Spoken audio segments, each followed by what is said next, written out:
इथं सगळ्या सरळ रेगा ओढून घ्यायच्या आहेत। इथे मी शिलाई मार्जिंग ऍड केलेली नाहीये, ती करून घेऊयात आपण। 36 फुल बस्ट आहे आणि 35 आहे अप्पर चेस्ट।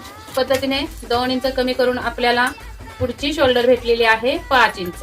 आर्महोल आहे 8.25,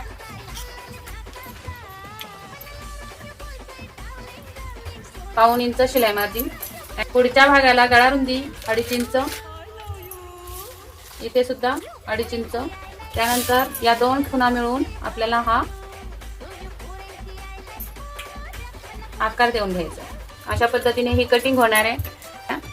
बरोबर 11:15 वर येतोय। इथून खाली 3 बघूया, 3 3.25 वर खुणा आहे तेवढी घेऊया।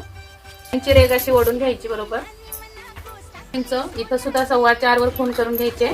इथे 9 येत आहे तर 4.5 वर मध्ये येणार आहे आणि तिथे आपला टक्स तयार होणार आहे। एक रेग इथे सुद्धा 3 आणि 1 रेग बरोबर आहे।